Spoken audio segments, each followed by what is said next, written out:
Bienvenue à cette soirée sur le suicide pour bâtir ensemble une civilisation de l'amour. Je pense que c'est ça. La fragilité humaine nous rassemble pour qu'ensemble nous nous tenions les pouces chaque fois que nous sommes témoins d'un drame. Et ceux qui vivent ce drame en direct, ceux qui sont directement concernés, ont tellement besoin de notre présence. C'est vrai que le suicide est un choc. Comme disent souvent les gens, on n'avait pas vu venir. Il, elle, nous a rien partagé. Mais pourquoi c'est arrivé? Ça nous montre que dans chaque humain, il y a un secret. Et des fois, on est étonné de découvrir qu'il y a ce secret qui n'a jamais été partagé. Tout simplement parce qu'on n'a pas pu le partager, parce qu'on avait peur des réactions, parce qu'on avait peur des jugements. Donc quand cette rupture de vie, ce suicide intervient, c'est le choc. Dans la nouvelle du décès, ce choc nous a comme tétanisés. Il n'y a pas de parole, on n'a rien vu venir. La réalité nous bouscule, nous fracasse, nous met par terre. Il n'y a pas d'autre langage que les larmes, que les cris, que la révolte, que les pleurs, que la colère. Je refuse cette réalité parce qu'elle est injuste. Et heureusement que la colère puisse gronder, sinon on en mourrait. Il faut que ça sorte. Il y a dans la vie beaucoup d'injustices. Et la colère nous protège de sombrer dans la déprime et finalement de nous jeter en bas d'un pont, d'une montagne. Parce qu'il y a tant de réalités injustes dans la vie. Et il faut hurler, il faut dire non. Et l'entourage qui est là, autour, elle est juste là dans le silence pour accueillir ce cri. Et c'est tellement important de ne pas donner de réponse, de ne pas faire de la théorie, de ne pas vouloir tout expliquer, tout justifier. Et combien la présence des autres dans ces moments-là est importante pour se sentir soutenu, aimé, porté. Alors l'entourage, souvent, c'est vrai que les gens se disent « mais qu'est-ce qu'on va dire? On n'a rien à dire. » Ou lorsqu'on croise cette personne ou cette famille en deuil, on est tenté de changer de trottoir parce qu'on se dit « mais les mots sont des lames de rasoir, les mots peuvent blesser. » Et pourtant, il faut juste savoir que les petits gestes de la vie de tous les jours, ces gestes qu'on ne voit même pas, prennent une importance décuplée dans ces moments-là. Les petits signes sont capitaux, ils font du bien. Une fleur déposée sur le seuil d'une porte, un coup de fil rapide, je pense à toi, une main dans la main, une carte. Je suis là. C'est tellement important. Il ne faut pas avoir peur de ces gestes-là. Il faut juste savoir que les personnes en deuil les attendent. Et ce petit geste qui est peu parlant quand tout va bien prend une importance capitale. Ça nous rejoint. On se sent moins seul. Le drame serait que notre révolte tombe dans le vide et nous avons là tout l'enseignement de Job dans la Bible. Cet homme qui est foudroyé par la misère, toute sa famille meurt, il perd tout ce qu'il a et il se révolte contre Dieu. Mais la différence avec ceux qui abandonnent Dieu, lui ne l'abandonne pas. Ne l'abandonne pas. Et à la fin du livre de Job, Dieu, quand enfin il va prendre la parole, il va dire des paroles étonnantes par rapport à tous ses amis qui sont venus entourer Job pour le consoler. Mais ses amis avaient un discours très culpabilisant parce que tous ses amis trouvaient une raison au malheur de Job. Et Job crie.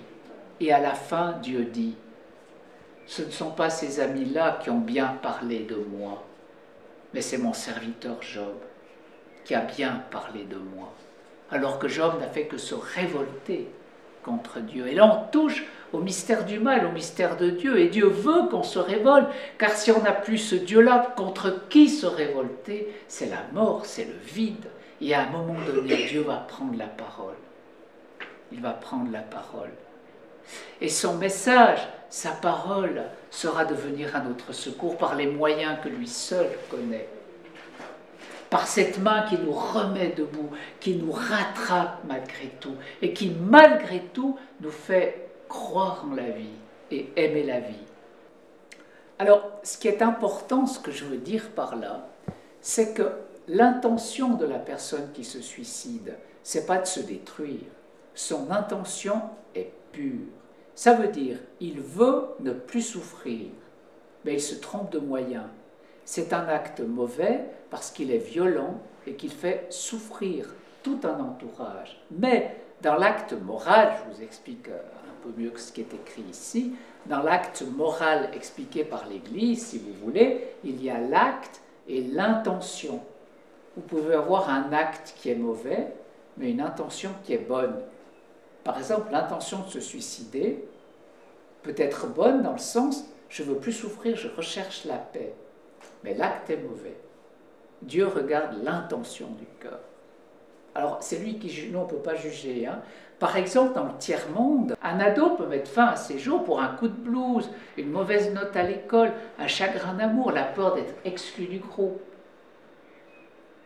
Et c'est important d'observer ces états d'âme, d'être à l'écoute, de ne jamais banaliser ce que l'autre nous dit ou d'un revers de chemise en disant « mais non, c'est pas grave ». Tout ce que nous entendons doit être reçu comme un signal d'alarme. Et si on vit bien avec cet émotionnel, plus tard viendra le rationnel. Les jeunes vont être touchés parce qu'on est resté avec eux, sans rien vouloir expliquer. Il faut ce temps de l'émotionnel. Dans l'émotionnel, il ne faut pas vouloir expliquer. Il faut vivre cela. Ensuite viennent les vraies questions. Et si on a pu être là, on va devenir important pour ces jeunes. Et un dialogue pourra se faire sur qu'est-ce qui s'est passé, sur le pourquoi de cet acte. Qui est responsable? Nous, la société, sommes-nous fautifs de ne pas l'avoir aidé? C'est vrai qu'une société qui met des valeurs que dans les compétences et les réussites, au mépris des valeurs du cœur, c'est pas facile d'être jeune et moins jeune. Un monde dur face à une jeunesse fragile qui ne voit pas de sens à sa vie, si ce n'est dans l'immédiat. Une décision personnelle, les enfants ne sont pas la photocopie des parents.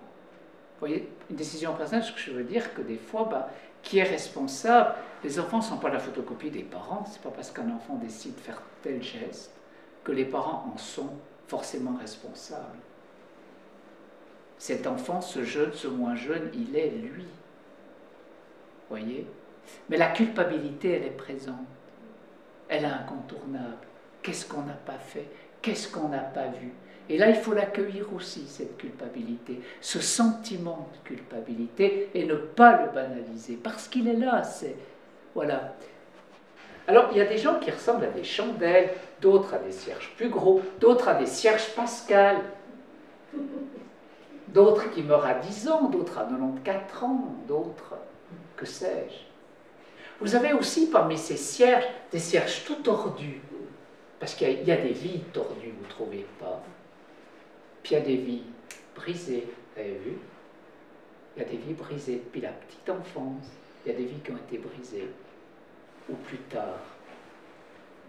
Mais ce qu'on a tous en commun, quelle que soit la grosseur de cette cire, cette petite mèche qui va vers le haut, qui est la quête de la vérité. La quête de la vérité parce qu'on est dans ce manque. Et puis un jour, il y a cette lumière qui nous est donnée. Vous avez vu que cette flamme, la bougie ne la fabrique pas, elle est donnée. C'est le Christ, c'est Dieu dans nous.